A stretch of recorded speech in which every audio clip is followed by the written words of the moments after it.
मातोश्री सेना भवनला. संदीप भाऊ, काय नेमके बैठक आहे आज उद्धवजींनी बोलावली? खरं तर विदर्भाचा नुकताच दौरा केला आहे, पुढे आंदोलनाची तयारी सुद्धा. हा शनिवारी पक्षप्रमुख माननीय उद्धवजी ठाकरे साहेब हे नागपूरला येणार आहे. आपल्याला माहिती आहे का ज्या आंदोलनासाठी ते येणार आहे.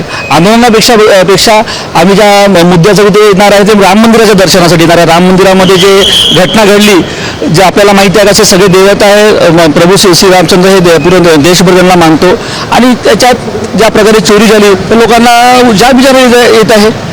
खरं तर मुख्यमंत्री देवेंद्र फडणवीस ज्या भागात राहतात, ज्या मंदिराचे सदस्य आहेत, त्याच ठिकाणी हे सगळं जे आहे होणार आहे, पण पोलिसांनी अजून परवानगी दिली नाही. मला एक समजते, आम्ही राम मंदिरात चाललो, आम्हाला नाही माहिती तिथे कोण सदस्य आहे ना कोणत्या भागात राहतात. ते आम्ही जिथे नाशिकमध्ये आंदोलन झालं, मुंबईत आंदोलन झालं, आता विदर्भात आंदोलन झालं, जिल्ह्यात आंदोलन झाले. त्याच्यामुळे कोण कुठे सदस्य याच्यापेक्षा जिथे मंदिर आहे तिथे आम्ही जाऊन राहिलो.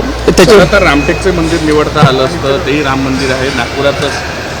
मी तुम्हाला हे सांगितलं का आम्ही म्हणजे प्रभू रामाच्या मंदिरात चाललो. तिथे असं कोण सदस्य आहे हे आम्हाला त्याच्यापेक्षा आम्ही त्या मंदिरात चाललो तेवढंच महत्त्वाचं आहे. मुंबईमध्ये आज बैठक आहे, कोणाकोणाला आमंत्रित केलं, काय मुद्दे असणार? विदर्भाचे जिल्हा प्रमुख आहे, त्याच्यामुळे आम्हाला फक्त आदेश येतात का बैठक आहे, आम्ही त्याच्यात विचारणा कधी केल्या जात नाही का कोण येणार आहे, कसं कधी बैठक आहे, कधी आमच्याकडे ती पद्धत नसते.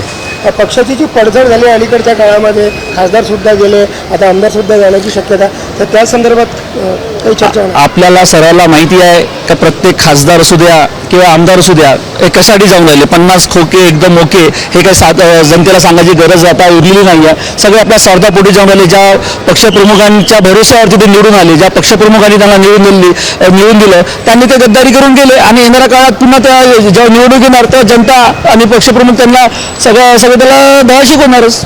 खरं तर चंद्रपूरमध्ये कसं पाहता तुम्ही? काँग्रेसचा अंतर्गत वाद होता, ज्याचा फटका ऑलरेडी म्हणजे तुम्ही असूनही तुम्हाला त्याचा फायदा भेटू शकता. त्यावेळेस महापौरपदाची तुमची मागणी अजूनही वाद संपलेला नाही तिथं. मी आपल्याला लास्ट टाइमच सांगितलं होतं का आम्ही प्रामाणिकरित्या महाविकास आघाडीसोबत राहण्याचा प्रयत्न केला होता, पण त्यांचे वाद त्यावेळी संपत नव्हते. आणि त्याची पडतर तुम्ही आताही बघत आहे, एकदम टोकाचा पाऊल सुरू आहे. त्याच्यामुळेच ते आम्हाला ते म्हणजे भाजपच्या जाण्यासाठी आम्हाला पाऊल, आमची संघटना वाचवण्यासाठी, आम्हाला संघटना टिकवासाठी, आमच्या कार्यकर्त्यांना न्याय देण्यासाठी ही भूमिका घ्यायला लागली होती. काँग्रेसच्या अंतर्गत वाद इतक्या टोकाला पोहोचलेला आहे. अगोदर तर ते मारामारापर्यंत आता यांचे गेल्या 6 महिन्याचे वाद संपत नाही आहे.